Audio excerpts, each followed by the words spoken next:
Great soft deft pass and a beautiful goal. We've seen a lot of that this season, but not a lot today. And part of that's the stretch passing within the control of the players, but it's also the officials really letting this game play out. Calm, cool, and composed. No waver.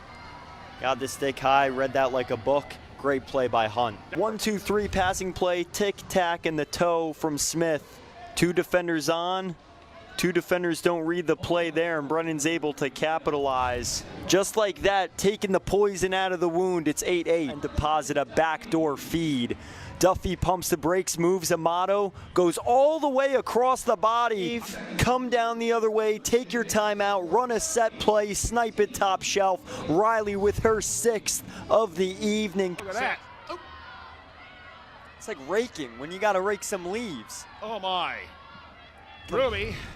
Completely turn her hands on the stick to tuck that home. Her foot placement and how she generates incredible speed. Almost gets knocked over, a smaller frame there, but she's still able to pound one in the back of the net, and it really has been boiling black this afternoon. In the Black Knights program history, scores the tying goal on last season's goaltender of the year. Incredible stuff here. We're on the wrong side of things, down 4-0, but the Mountain Hawks responding. You see they had some juice on the field. They're building off that confidence. The Black Knights will want to put that fire out early, because for that first quarter, I wouldn't say they were sleepwalking, but the motor was humming on low. Back of some Riley goals, Duffy comes through in a huge moment.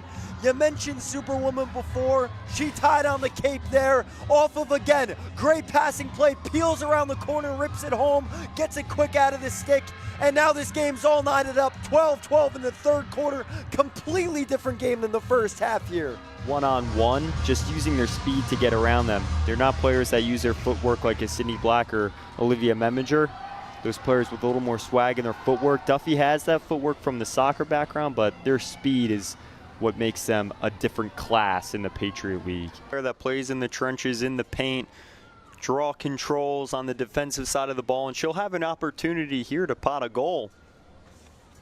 This is somebody who, when you see her coming, you do want to get out of the way, or at least you think about it. 6 feet tall, that's certainly above the average for this sport. And why not Julia Garayek heating up? I had 26 goals coming into this game, recorded a season high versus Navy in shots on goal, goals with 5.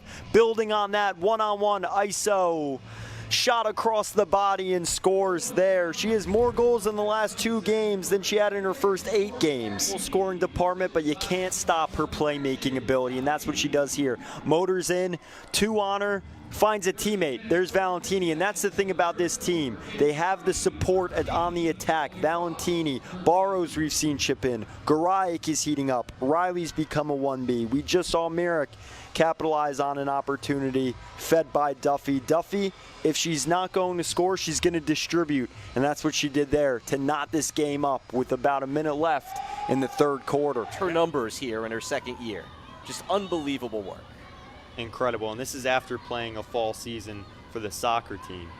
Yeah, all Patriot League campaign. Getting deeper with every single game it plays. Lenkert is a 5-tool player. We've seen what she's done all over the field all season. Last week with 6 takeaways, 5 ground balls, and 9 defensive controls. Serafini is really coming into her own, and we've seen the last few starts for Serafini solidifying her as a starting keeper. Are there things that American can do to stop Bridget Duffy and score on Lindsay Serafini? Yes, head coach Teeters said post-game following their loss to Holy Cross, I think we hung for, I'd say, 75% of the game, and we got to find a way to close it out. So they're looking to get all 7 attackers invested on the offensive side of the ball and moving, not stagnant, and the only mobile players, the 2 or 3 surrounding the ball.